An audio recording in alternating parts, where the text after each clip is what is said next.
Aujourd'hui, on va s'intéresser à une théorie assez fascinante, celle de l'auteur Fodouba sur le pouvoir psychologique immense du sacrifice. L'idée de base est simple, mais elle est plutôt dérangeante. Comment est-ce que le fait de perdre quelque chose peut en arriver à forger nos convictions les plus profondes ? Et tout part de cette phrase, une affirmation assez percutante de Fodouba. Pour lui, le sacrifice, bien plus que n'importe quelle autre pratique, a cette capacité quasi unique de modeler et de cimenter les croyances humaines. C'est vraiment le point de départ de toute sa pensée.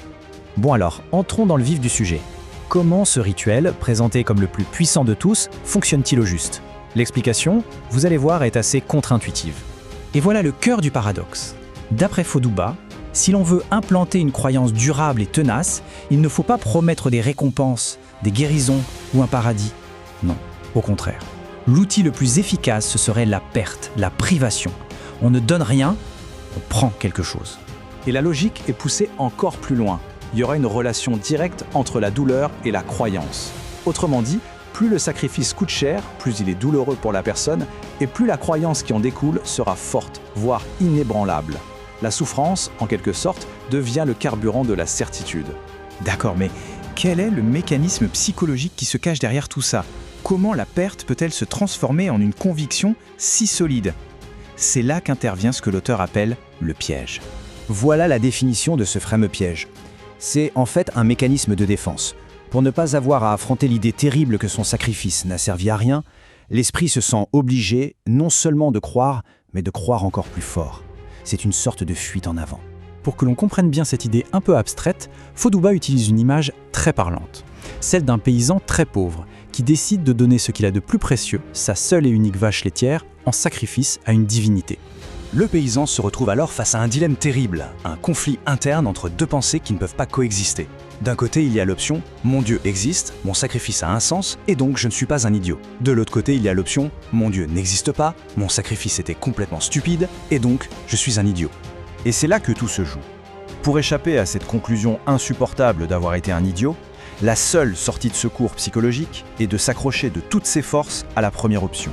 La croyance n'est plus vraiment un choix. Elle devient une nécessité pour préserver sa propre image. Maintenant, voyons comment ce même mécanisme peut s'appliquer à des situations bien plus extrêmes, où le sacrifice n'est plus juste matériel, mais où il implique des actes violents et irréversibles. Fodouba transpose donc ce raisonnement. Qu'est-ce qui se passe quand, au nom d'une histoire, une personne commet des actes de violence terribles, comme exécuter ceux qui ne partagent pas sa foi ? Eh bien, le piège devient encore plus puissant, encore plus profond. On retrouve exactement la même structure que pour le paysan, sauf que les enjeux sont infiniment plus graves. L'alternative à la croyance absolue n'est plus de se voir comme un idiot, mais de se voir comme un monstre. L'horreur de cette seconde option est presque impensable.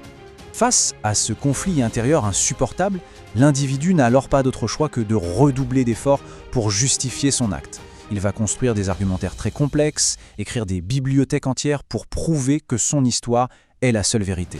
Parce que l'admettre comme fausse reviendrait à admettre sa propre monstruosité. On arrive maintenant à la conclusion de l'analyse.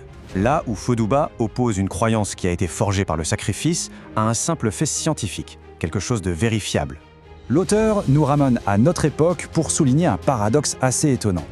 Comment se fait-il que des récits extraordinaires, voire invraisemblables, puissent paraître plus crédibles à beaucoup de gens que des faits scientifiques établis et faciles à vérifier ? Et c'est là qu'il nous présente son contraste final. D'un côté, une histoire dont la crédibilité ne repose sur aucune preuve, mais sur l'immense poids des souffrances et des sacrifices accumulés au fil des siècles. Et de l'autre, un fait comme la rondeur de la Terre, qui est vrai en soi et qui n'a jamais eu besoin du moindre sacrifice pour être accepté. Et voilà donc la conclusion de toute cette démonstration. Pour Fodouba, la force de conviction qu'on attache à une histoire n'a pas grand-chose à voir avec sa véracité. Elle serait plutôt proportionnelle à la somme de toutes les souffrances endurées en son nom. Plus on a souffert pour une idée, plus cette idée nous paraît vraie. Pour finir, l'auteur nous laisse avec une question ouverte, une invitation à réfléchir et à appliquer ce concept à notre monde.